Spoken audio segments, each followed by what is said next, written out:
મિત્રો, આજે સુરત જિલ્લાના 156 માંગરોળ વિધાનસભા ભારતીય જનતા પાર્ટીનો સ્નેહ મિલન વાંકલ મુકામે આયોજિત કરવામાં આવેલ છે।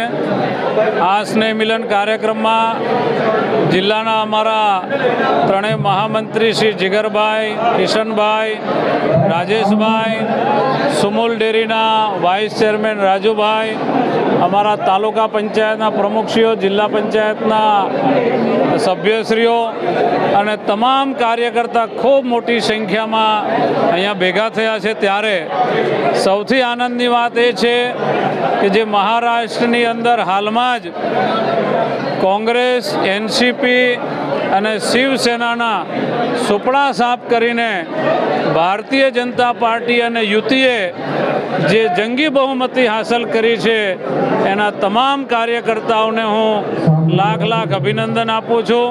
અને આવનારા દિવસોમાં આવનારું નવું વર્ષ એ માંગરોળ વિધાનસભાની અંદર ગુજરાતમાં અને દેશમાં હજુ પણ ખૂબ સુખ, શાંતિ અને સમૃદ્ધિ લઈને આવે।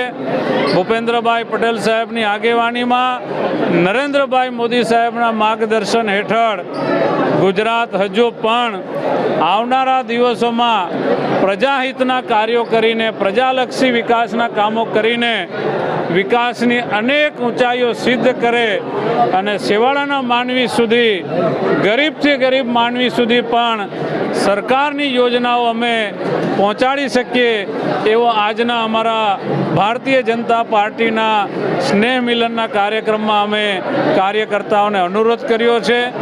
ગામે ગામ, છેવાડાના ઘર સુધી ભારતીય જનતા પાર્ટી મજબૂત થાય, મેમ્બરો બને એવા અમારા સૌના પ્રયત્નો છે। ત્યારે ફરી એકવાર આ નવા વર્ષમાં તમામ કાર્યકર્તાઓને ભારતીય જનતા પાર્ટી માટે આ નવું વર્ષ ખૂબ સુખ, શાંતિ, સમૃદ્ધિ અને વિકાસ લઈને આવે એવી મારી શુભકામનાઓ છે।